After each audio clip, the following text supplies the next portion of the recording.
Coucou. Je brille un peu, c'est normal, c'est parce que je me suis pas lavé depuis un an. Donc voilà, confinement. Alors,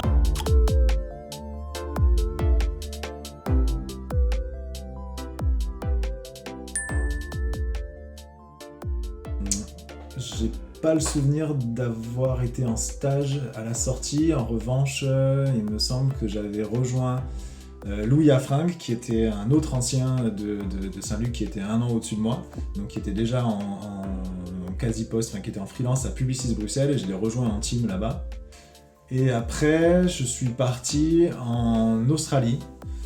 Louis a eu une opportunité chez Marcel, et donc il est parti à Paris, et moi je suis, du coup, je me dis, ben, quitte à reprendre à zéro, autant reprendre à zéro à un endroit qui change un petit peu, et où il y a du soleil, parce que c'est bien la Belgique quand même, mais, voilà, hein. Là en ce moment je suis chez Combini, du coup je suis concepteur rédacteur senior chez Combini. Et c'est rigolo, rien à voir, pas grand chose à voir en tout cas avec une agence de pub tradie du coup,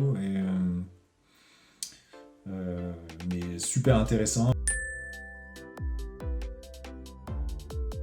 Déjà, et je dis pas ça parce qu'on me demande de faire ces questions-réponses, hein. En vrai, je suis extrêmement content d'avoir été à Saint-Luc et pas ailleurs, parce que j'avais la possibilité d'aller, non, je sais plus si c'est Sud de Créa ou Sud de Pub, enfin bref, un truc payant à Paris de l'enfer, bah, du coup Sud de Pub forcément. Et je suis extrêmement content d'avoir été pauvre et d'avoir été à Saint-Luc, parce que si j'avais été à Sud de Pub, comme beaucoup des gens que je connais, eh ben, j'aurais payé 6500 balles l'année pour avoir un diplôme sans avoir de l'expérience et sans avoir réellement bossé. On m'aurait mis en condition réelle d'agence pour faire des fausses compètes, mais en vrai, pour avoir été dans ces jurys, on me dit oui, oui, c'est bien, quoi qu'il arrive, on me pose des questions, mais en gros, on me caresse dans le sens du poil, et c'est pas le cas à Saint-Luc. Et je dis ça sans aucune amertume, c'est vraiment à Saint-Luc on s'est très bien amusé quand même, mais on n'était pas là pour bosser, faut pas déconner quand même, en tout cas nous non, mais on avait énormément de boulot, on bossait beaucoup, on bossait fort, on rebossait beaucoup, et c'était vraiment la meilleure formation possible pour le monde de l'agence, en tout cas, je ne parle pas pour le reste. Clairement une excellente formation qui a pas peur de te bousculer, de te faire bosser dur même, pour vraiment bien te préparer à ce qui se passe dans la vraie vie. On va pas prendre de pincettes.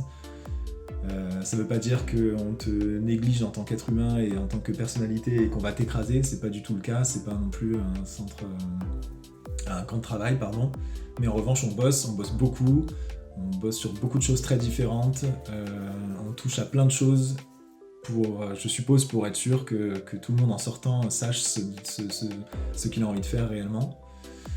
Et donc, très bon souvenir, même si c'était pas toujours facile, très bon souvenir de l'aspect taf et formateur et éducation. Et j'ai pas besoin de préciser à quel point j'ai de très bons souvenirs en ce qui concerne la partie teuf et potes, etc. Et voyage.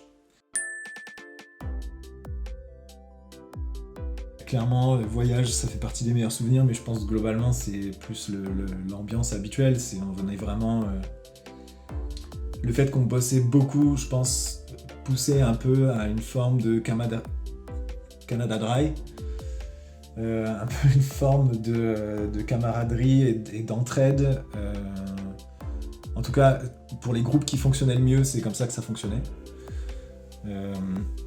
Donc ouais, et c'est vraiment au quotidien, enfin les cotes, les soirées, tous les projets qu'on fait ensemble. Si tu dois faire un projet, tu te lances dans un truc, tu te dis que c'est une bonne idée de faire un truc qui est une reconstitution d'un tableau, ou alors un truc avec des pigments rouges. Bisous Bart, désolé s'il reste encore des pigments dans le studio.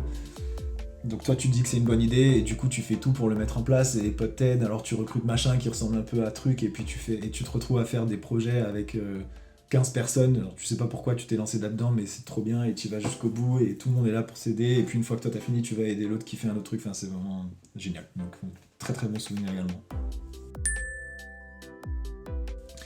Pire souvenir à Saint-Luc, je sais pas. Je saurais pas dire. Pire souvenir à Saint-Luc, à part franchement le froid qui m'a un peu traumatisé.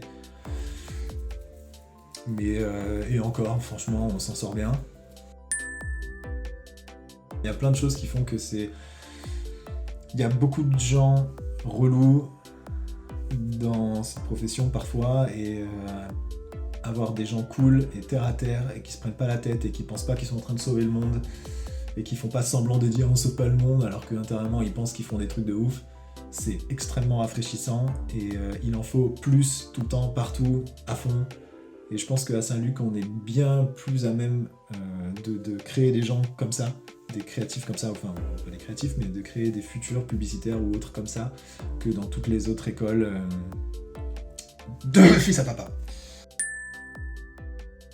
Être respectueux des gens et de soi-même et de son temps et de sa santé mentale, c'est important parce qu'on a vite tendance à l'oublier dans cette profession, et d'autant plus quand on commence. On risque de se cramer très très vite. Il y a beaucoup de gens que je connais et que je connais pas forcément mais que j'ai vu de mes yeux vus qui ont craqué beaucoup trop tôt parce qu'ils ont commencé beaucoup trop fort avec l'impression qu'il fallait qu'ils se pourrissent la vie pour pouvoir mériter d'être haut placé. Parce qu'on a l'impression souvent que les gens haut placés bossent énormément et brassent beaucoup, en vrai ils brassent beaucoup d'air, souvent.